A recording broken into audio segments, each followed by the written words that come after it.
right, I think I got this going here. Welcome, everyone.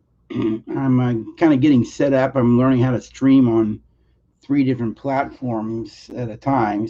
Anyways, great to have you, and I hope that you've had a wonderful weekend, and hope that this Monday has been a good time for you as well. My brother and I, we went and our wives, we kind of were together this weekend. Just had a great time of connecting and being family. All right. Have you ever noticed that just being alive, just being alive brings challenges your way? Because in life, you're going to have challenges. Challenges could be of your own making. And there's a lot of time the challenges in life aren't of your making. You are experiencing the ripple effects of other people's choices.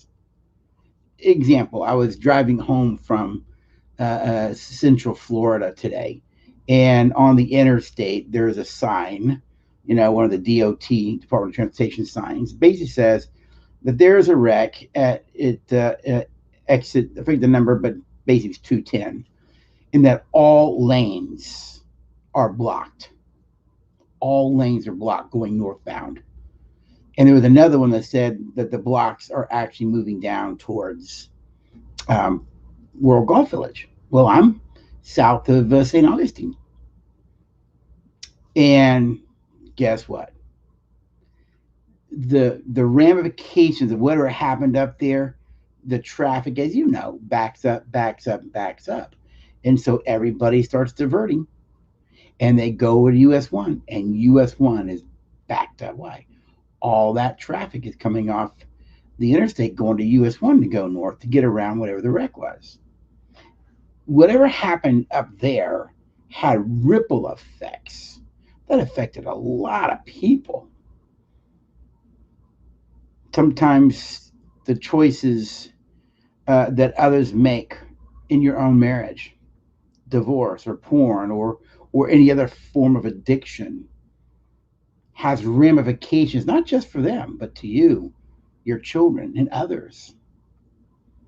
They have ripple effects, and we have to face the challenges of life, because if we don't face them with goodwill and respect, then we're going to struggle. We're going to struggle. And the real trick in life is not to avoid issues in life, because we're going to have them. The real trick is to make sure that no matter what, you have the strategies in place so that when you enter into the challenges of life, you can handle them well enough so that you can come out on top. That, yeah, there may be things you have to change, and you may have to be flexible, and you may even have to look in the mirror a little bit. But the goal is not to let the challenge of life dictate what you do, but it's for you to not to spend your life reacting to what's happening out here in life, but learning to respond to those things in life so that you're in control of you and what you do, rather than letting this thing out here, whatever that might be, that challenge of life, control you. And so we're going to talk about some strategies now that, if we kind of think about these principles, these strategies, they would actually help us navigate through the challenges of life and come out on top, I like to say. Not that it's about winning, but at least when you come out of this strategy, at least when you come out of this, there is a part of you that is whole, intact, and here's a greater thing: you've grown and matured from it. You've grown and matured from it, and that's the real trick, isn't it? To grow and to mature. So let's talk about some of these strategies. Ready? Let's go for the first one. Number one, the first one is to face reality. Face reality. Don't run from it. Don't live in denial. Don't rationalize it. Don't make excuses for it. Face it. I like to say it this way: Deal with what is. Deal with what is. Because what is what matters in the long run. If you distort it, if you deny it, if you run from it, if you don't want to deal with it, that's on you.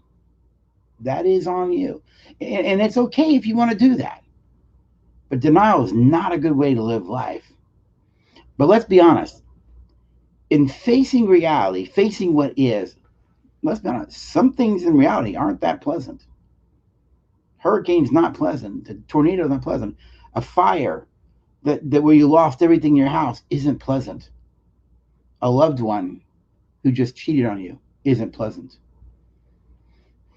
To face the reality that you have an addiction, or that you are controlling, or that your spouse has an addiction and is controlling, or that there really is domestic violence, that this person really does have an anger problem. Reality isn't always pleasant. I've found in my life that sometimes reality is painful. Reality sometimes just really stinks, doesn't it? However, if we deny reality, if we don't want to deal with reality, if we live in this la la land, if you will, and I don't want to deal with what's going on in reality, you can do that. But understand this: the message you are sending to yourself and others is that you can't handle it. And in a sense, they would be right about that. It takes courage to face reality. It takes courage to admit that something's taking place that you don't like or don't appreciate. It takes courage to admit that you have an issue and that you need to face it, that you need to fix this character defect, as they would say in the 12 steps, this defective character. We need to face reality. Again, it isn't always pleasant, but I think that's the first of the strategies. Face reality. Don't deny it. Don't project it away. Don't rationalize it away. Don't make excuses. Face it. Then I wrote here as a note to myself: embrace yourself as you are. All right. You must embrace yourself as you are. What do I mean by that? A lot of times people want to embrace themselves as they think they are, or believe they are, or hope themselves to be. In other words, I believe I can handle that conflict. I believe I can fix this addiction. I don't believe it's that bad. But it just as much you have to face reality for it is you have to face yourself as you are. The reality of yourself. That sometimes you don't know how to fix something. And sometimes you don't have the skills or the abilities. And then you have to reach out and look to others for support. Look for others to give you information. Look to others to help you in those strategies, in those challenges. That might mean a counselor. That might mean a coach. That might mean a parent. That might mean someone who's already got good recovery and you don't. But you must be able to embrace yourself as you are. Living in denial about who you are, your strengths, your weaknesses, and living as you hope yourself to be or would like yourself to be when you're not there yet. It's that gap of who you are and what you want to be. It's going to be the problem, you see, because you're not living in who you are. I remember in my younger years, I wanted to think of myself as stronger than I was, and I realized I really wasn't. I was a lot more wounded than I was. But I didn't want to admit that to myself. Why? Let's be honest. It's kind of painful to admit you got a struggle. It's kind of painful to admit that you got a weakness. It's kind of painful to admit that you got a wounded heart. Why? Because we want to, in our own mind, go, well, if I admit that this is true of me, then it begs the question, what does it mean about me? What does it mean about me? And I would say, it doesn't mean anything about you. It just means you have a wound. It just means you got a struggle. Don't label the struggle as something like, oh, well, it means I'm crazy, or it means I'm bad, or it means I'm this, or it means I'm that. Don't attach a label to it. If it's true, then it's true. You have an alcohol problem. What does it mean? It means you got an alcohol problem. It means you got a porn problem. It means you got an anger problem. What does it mean that I anger problem? It just means you got an anger problem. But what does it mean about me? That's really the question our brains ask. What does it mean about me? It just means you have an issue. Our brains are like wanting to attach a label to it, or afraid that a label be attached to it. What are you, psychotic? What are you neurotic? What are you, a nutcase? What are you, a jerk? Don't attach a label. But don't deny what is about you either. Just as much we have to face reality for what it is, we have to embrace ourselves as we are. Why? Because if I can embrace myself as I am, that I really do have this struggle, or I don't know how to deal with this strategy that's out there, that creates a sense of peace in me that I don't have the ability to fix it. Now, what we do know about powerfully competent people is this: they will go find their supports, and they'll use resources or find resources to help them figure it out. You see, it's humility. Humility, humility is a powerful way to live life, but humility will allow you to see yourself as you really are and to embrace yourself as you really are. Now, to do that, that leads me to the third strategy. And that third strategy is be patient. Be patient. Be patient. Not every challenge is going to be fixed overnight. Not every challenge in life or within yourself is going to be resolved in a few hours. Have you ever noticed that sometimes some of the struggles in life may take days, weeks, and sometimes maybe months to work through? Some issues in life may take a couple of years to work through. Adultery and addiction, those kinds of things. You ever notice when a hurricane comes through, you don't fix, and after it leaves, you don't repair the house in 2 or 3 days? Sometimes it could be months before someone even gets to your houses or somebody's house is damaged. So you have to be able to give yourself patience. All right? Give yourself time. Time for what? Time to change. It takes time to change the parts of ourselves we want to change. It takes time to change the things that we're doing to meet the challenge, the demands of the challenge that's sitting out there. Did you get that? It takes time to make the changes to even deal with the demands of the challenges out there in life. So give yourself time to change. Secondly, time to learn new strategies, learn new ways, learn more about oneself, learn more about those people who created the challenges, to learn new opportunities. What is it that the old saying is?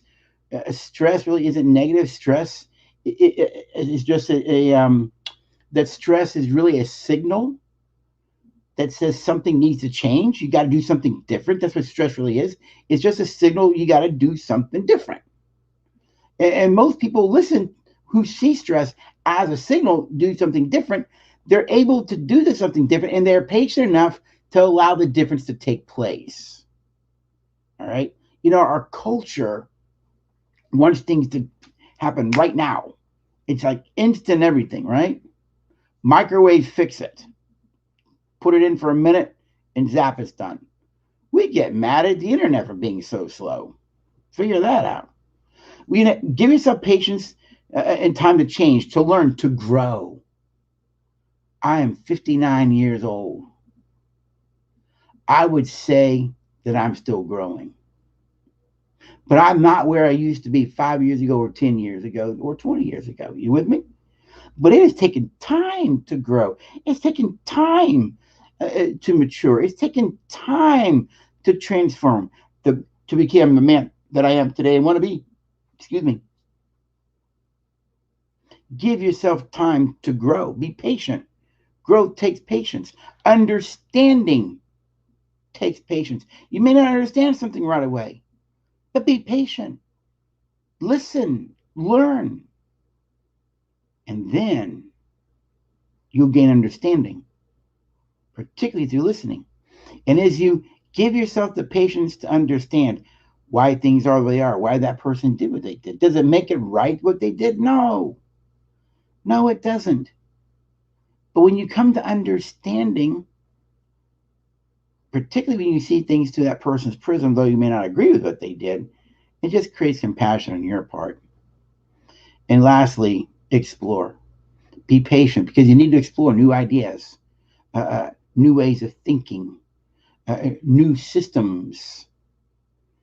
All of that is about patience. Be patient. You know, the old Bible verse that says love is patient.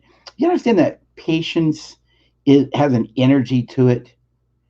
You ever been around someone who's really impatient, and in their impatience you can feel their impatience, and it's like, right? It's like, man, calm down. Why don't you just be patient? Because you're feeling the negative energy of patience. But if you give yourself the ability to be patient, you ever notice that patience is a positive energy? It doesn't create angst in other people around you. And more importantly, patience doesn't create angst in you. Now, one way you can be patient is move to gratitude. Yeah, you got the challenge out here and you got the things that are going on you don't like. But if you move to gratitude, then you're able to not deny the problem, but you can also see the things you can be grateful for. And as long as I stay in gratitude, I can give myself a little bit of grace. You with me? I can give myself grace, self compassion, and I can flow in patience, which is a much more powerful way to live life. Number 4, make sure you stay open to new learnings. Make sure you stay open to new learnings. I talk about the things things you don't know, and the things you don't know that you don't know, and the things you don't know, you don't know because you just don't know them, right? And so we need to be able to stay open to new learnings, all right? Now, to do that, you're going to have to face your fears. Fear of learning something new, fear of giving up old ways of thinking, all right? Fears that prevent new learning is what I'm really referring to. You have to give the fears that prevent that. Why? Because sometimes new learning creates an uncomfortable way of being. It's uncomfortable sometimes. Why? Because sometimes the new learning means you've got to look in the mirror yourself. You got to learn new things about yourself. I did not know that I did not know I was manipulative. I did not know that I did not know I was emotionally child way back 25 plus years ago. I didn't know that.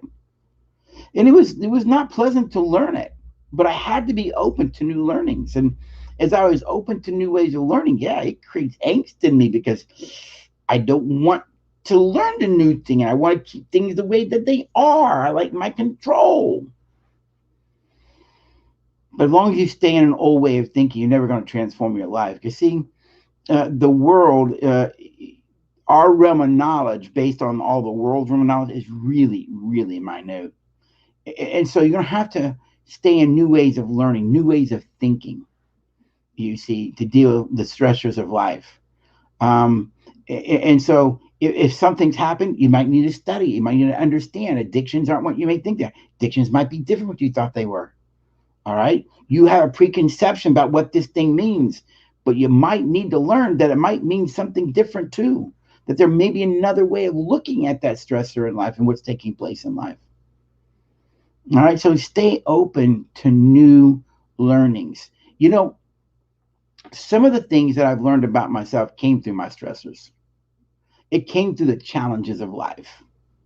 You see, being let go from a job, or or having issues, or conflicts with people, or rejections and abandonments of people that I cared for who just walked out of my life because they didn't agree with me. Well, those are challenges in life. Other challenges in life uh, could be economic. It could be something, a natural disaster.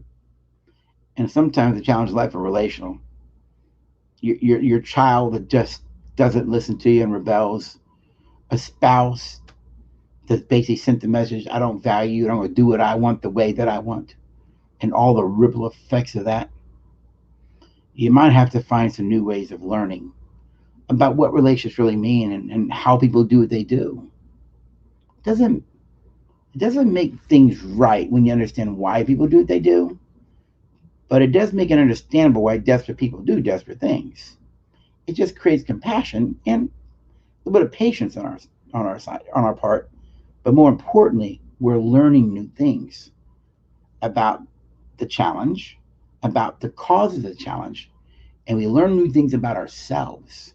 You learn new strategies to handle the challenges of life, right? If you keep doing, behavior A to deal with this strategy, and this behavior A doesn't work with this strategy, you've got to be open to new ways of thinking and new ways of learning.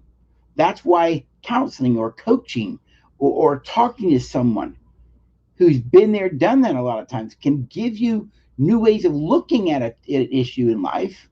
So you have new learnings to handle those issues in life and those strategies and new strategies. And I alluded to this earlier, but number 5 strategy, the 5th strategy, I believe this wholeheartedly. Move to gratitude. Be grateful. Be grateful. And in being grateful, you'll actually be able to find the positives in life. You'll be able to appreciate better.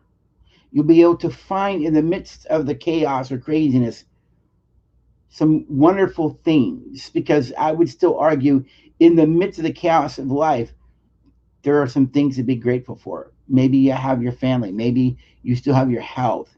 Maybe that person, though they cheated on you, still wants the marriage and they do still love you, and there's remorse and repentance.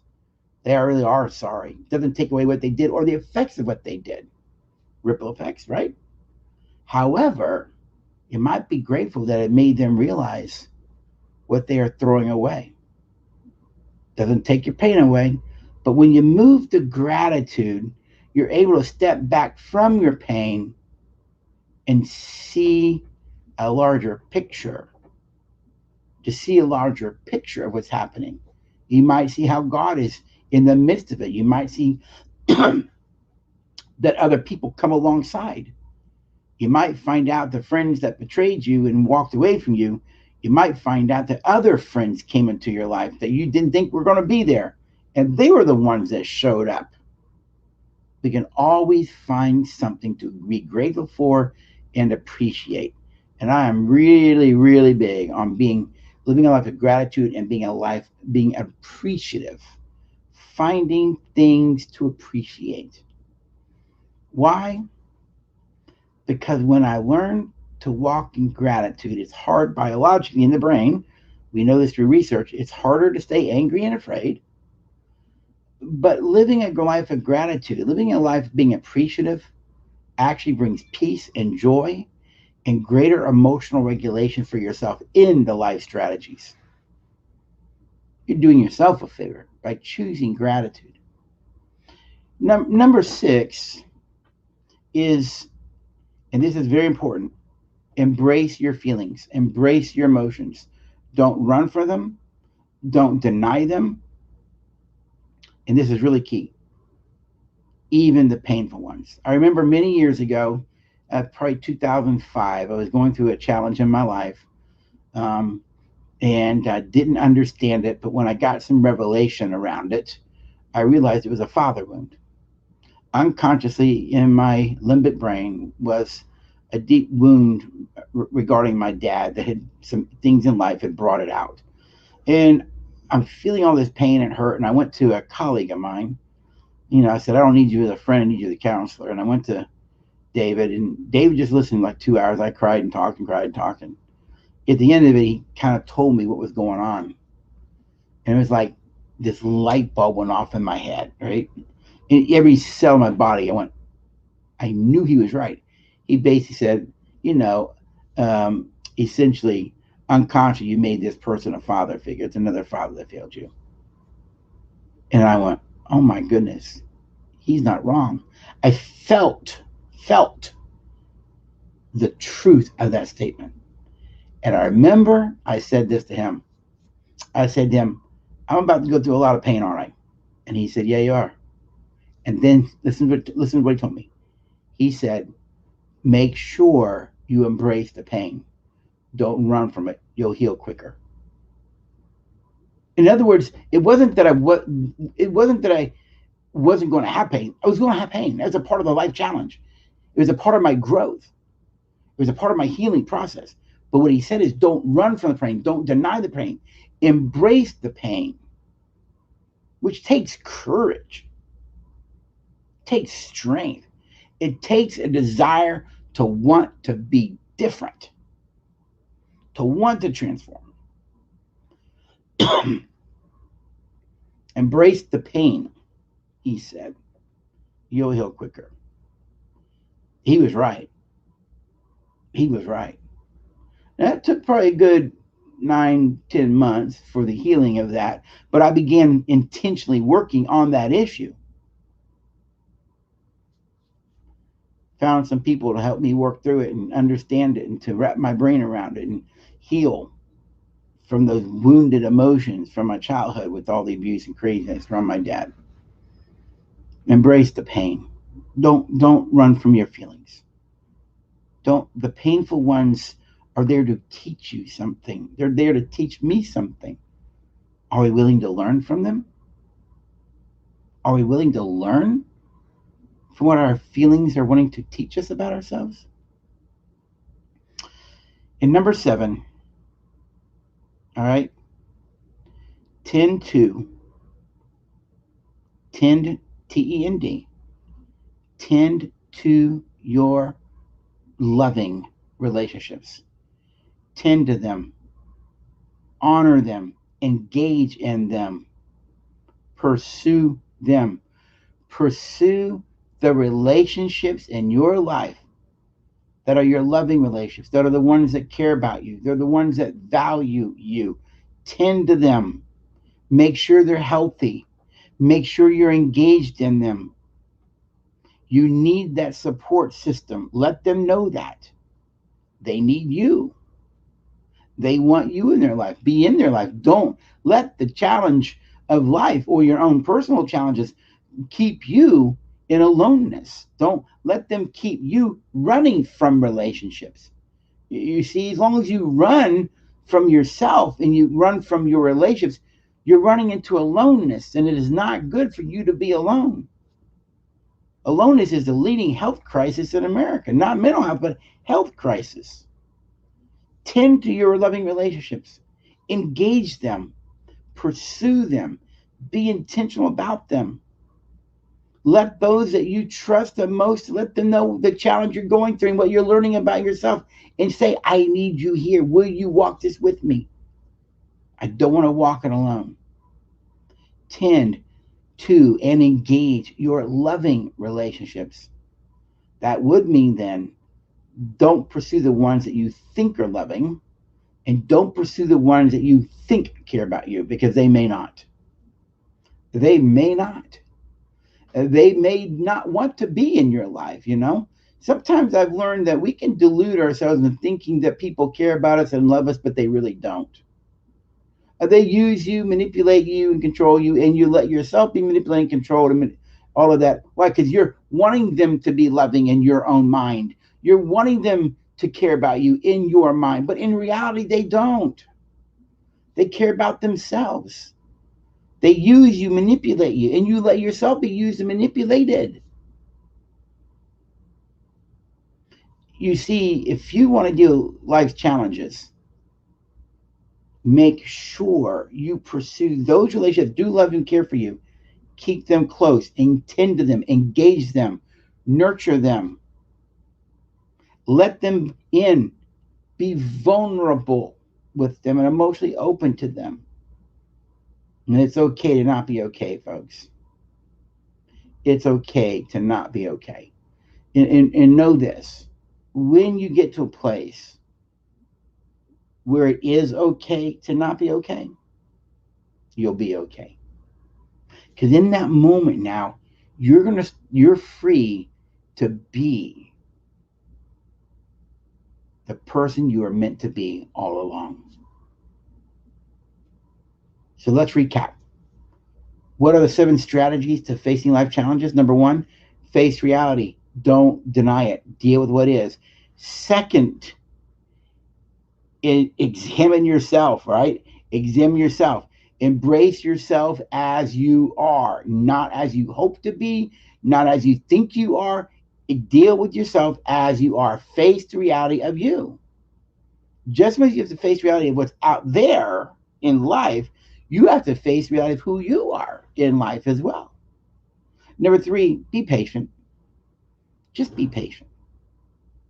Yeah, it takes time to practice patience and become it as a way of being, but start trying it today. All right. Stay open to new learnings. Don't deal with things just from your small, minute realm of knowledge. There's a lot of new learnings for you out there. Okay, and so be aware of that. Be grateful. Be grateful. Find the positives. Appreciate. If you look and you step back, you'll find the positives. Move to gratitude. Number 6, embrace your feelings, even the painful ones. Embrace your hurts, your pains, your fears, rejections.